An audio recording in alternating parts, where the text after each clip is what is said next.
Shri NM Pearson. CPIM-ന്റെ വിവിധ നേതൃയോഗങ്ങൾ നടന്നുകൊണ്ടിരിക്കുകയാണ്.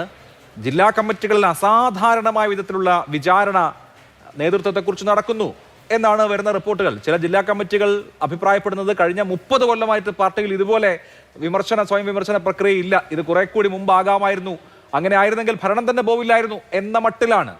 അതിനിശിതമായ വിമർശനം നേതൃത്വം കേൾക്കുമ്പോൾ ആ പാർട്ടി തിരുത്താൻ ഒരുങ്ങുന്നതിൻ്റെ ഒരു സൂചനയായി കാണണമോ, അതോ നേതൃതലത്തിൽ, ഉന്നത നേതൃതലത്തിൽ മാറ്റമില്ലാത്തത് കൊണ്ട് ഇത് കൂടം കമിഴ്ത്തി വെച്ച് വെള്ളമൊഴിക്കുന്നത് പോലെ ആകുമോ?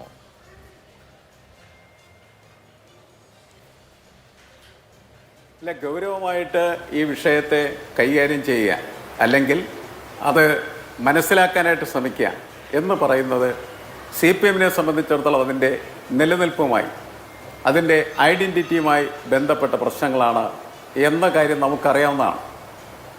കാരണം CPM കേരളത്തിൽ നിലനിൽക്കേണ്ടത് CPM പ്രവർത്തകരുടെയും CPM നേതാക്കളുടെയും കൂടി ആവശ്യമാണ്.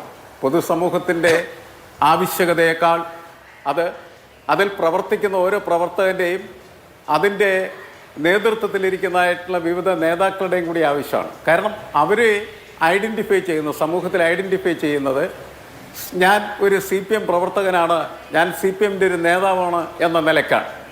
ആ CPM-നെ ജനങ്ങൾ തള്ളുകയാണെങ്കിൽ, അല്ലെങ്കിൽ ജനങ്ങൾ തിരസ്കരിക്കുകയാണെങ്കിൽ എന്തുകൊണ്ട് എന്ന് അന്വേഷിക്കാനും തിരുത്താനുമുള്ള ബാധ്യത ഏതൊരു പ്രസ്ഥാനത്തിനുണ്ട്. CPM-ൻ്റെ മാത്രം പ്രശ്നമല്ല.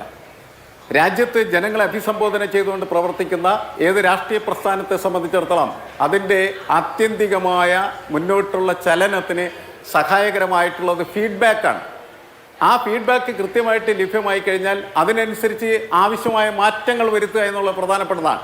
നമ്മൾ ഈ വിമർശനങ്ങളിൽ നിന്നൊക്കെ കണ്ടുകൊണ്ടിരിക്കുന്ന അല്ലെങ്കിൽ കേട്ടുകൊണ്ടിരിക്കുന്ന പ്രധാനപ്പെട്ട വിഷയം എന്ന് പറയുന്നത് ഒരു നേതാവിൻ്റെ, പിണറായി വിജയൻ്റെ അല്ലെങ്കിൽ അതേപോലുള്ള നേതാക്കളുടെ ജനങ്ങളുള്ള സമീപനം എന്ന് പറയുന്നത് വളരെ മോശമാണ്, ധാർഷ്ട്യം നിറഞ്ഞതാണ്, ധിക്കാരം നിറഞ്ഞതാണ്, അഹങ്കാരം നിറഞ്ഞതാണ്.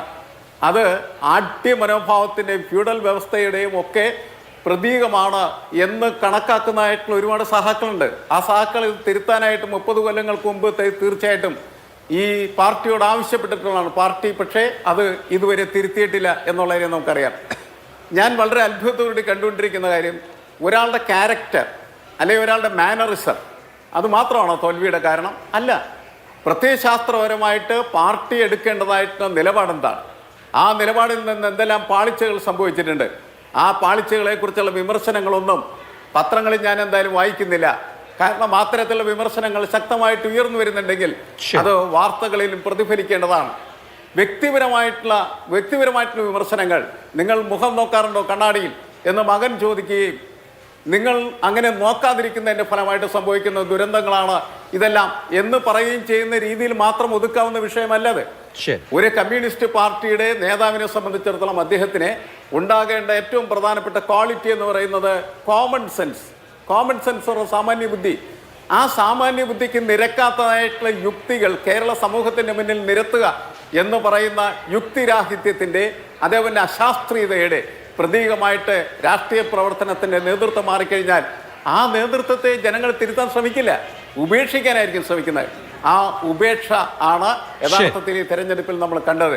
തിരുത്താൻ ശ്രമിച്ച കാലങ്ങളുണ്ടായിരുന്നു, തിരുത്താൻ തയ്യാറായിരുന്നില്ല. അപ്പോൾ അവസാനം അവർ കണ്ടെത്തുന്നു, നിങ്ങളെ ഞങ്ങൾ വഴിയിൽ ഉപേക്ഷിക്കാൻ തീരുമാനിച്ചിരിക്കുന്നു എന്ന്. ഈ തിരിച്ചറിവ് ഇനിയെങ്കിലും ഉണ്ടായില്ലെങ്കിൽ അത് വഴിയിൽ ഉപേക്ഷിക്കപ്പെടുന്ന ഒരവസ്ഥയിൽ. തീർച്ചയായിട്ടും അതാണ് അങ്ങയുടെ വിമർശനം. ഞാൻ